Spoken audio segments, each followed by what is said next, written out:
Hello my dear future doctors and my dear friends. तो चलिए मैं फिर से आपके लिए एक नया अपडेट लेके आ गया हूँ। ये अपडेट आज का ही है 22 जून का, ठीक है।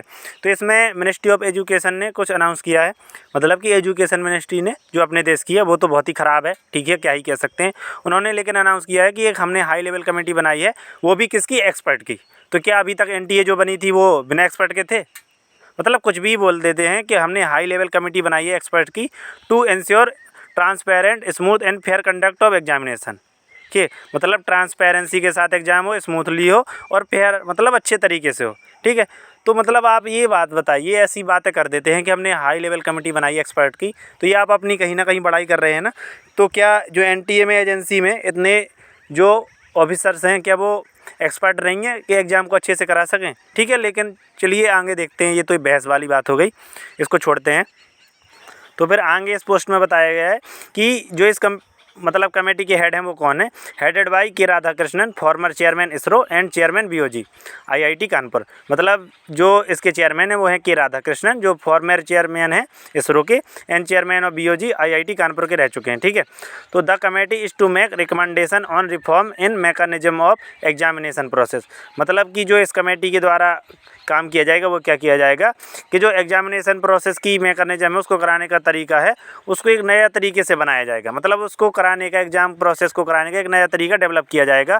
और इसी के साथ साथ क्या किया जाएगा, improvement in data security protocol. मतलब जो डाटा सिक्योरिटी प्रोटोकॉल है उसमें भी सुधार किया जाएगा। And structure and functioning of NTA। मतलब जो NTA की डाटा सिक्योरिटी प्रोटोकॉल है उसका स्ट्रक्चर है और फंक्शन है, जो फंक्शन करने का तरीका, उसमें भी सुधार किया जाएगा। फिर चलिए आगे हम देखते हैं आगे क्या है, कौन कौन इस कमेटी के मेंबर हैं। तो the committee members include doctor Randeep Guleria, farmer director AIIMS. तो इस कमेटी में जो इंक्लूड हैं मेंबर्स कौन कौन से हैं, तो वो हैं डॉक्टर रणदीप गुलेरिया जो फॉर्मर डायरेक्टर रह चुके हैं या एम्स दिल्ली के, और BG राव और VC central university of Hyderabad, ठीक है। जो BG राव हैं वो हैं VC सेंट्रल यूनिवर्सिटी हैदराबाद से। और इसमें है रामा मूर्ति के, professor emeritus department of civil engineering, ठीक है, IIT मद्रास से। और पंकज बंसल हैं cofounder, people strong and board member, Karmayogi Bharat के, ठीक है। और फिर एक मेंबर और हैं आदित्य मित्तल, वो हैं आदित्य मित्तल हैं dean student affairs IIT Delhi से। और the committee is to submit its report to the ministry within 2 month. और ये जो हाई लेवल कमेटी बनाई है एजुकेशन मिनिस्ट्री में, तो ये NTA में ये सारी जो प्रॉब्लम चल रही हैं, ये नीट UG 2024 को लेकर जो ये इतना बड़ा स्कैम हुआ है, इस सारे की रिपोर्ट सबमिट करेगी विद इन 2 मंथ्स मिनिस्ट्री को, एजुकेशन मिनिस्ट्री को। ये कमेटी 2 मंथ में ये रिपोर्ट सबमिट करेगी, इसकी प्रोसेस वगैरह, जो भी डाटा प्रोटोकॉल, सिक्योरिटी, ये सब। तो आप सोचिए ये प्रोसेस 2 महीने तक चलेगी, उसके बाद रिपोर्ट सबमिट होगी। तो क्या नीट UG 2024 का क्या मतलब निकलता है? तब तक तो काउंसलिंग हो चुकी होगी।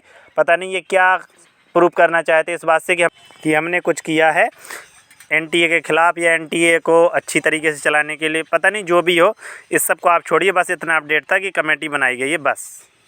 और बाकी मैं आप सभी लोगों से यही रिक्वेस्ट करूँगा कि आप सभी लोग पढ़ते रहिएगा, ठीक है, क्योंकि बहुत ज़्यादा चांसेज हैं कि रीनीट हो। क्योंकि देखिए जो UGC नेट का एग्ज़ाम था वो कैंसिल हो चुका है, अब बस बारी है इसके कैंसिल होने की। अगर ये कैंसिल होता है तो आप सभी के लिए सुनहरा मौका है रीनीट देने का। और आप में से बहुत से लोग ये भी सोच रहे होंगे कि भाई रीनीट के तो बहुत ज़्यादा चांस हमें लगते भी नहीं है कि नहीं हो सकता है, क्योंकि अभी तक कैंसिल होना चाहिए था और 23 जून को जो पेपर है वो कैंसिल होना चाहिए था। तो देखो, अगर नहीं भी होता है तो उससे आपका कोई नुकसान नहीं होगा। जो भी आप ज्ञान अर्जित करोगे, जो भी आपको ज्ञान मिलेगा, नॉलेज मिलेगी, वो आपके आगे काम आएगी। तो इसलिए टाइम वेस्ट मत कीजिए, पढ़ते रहिए।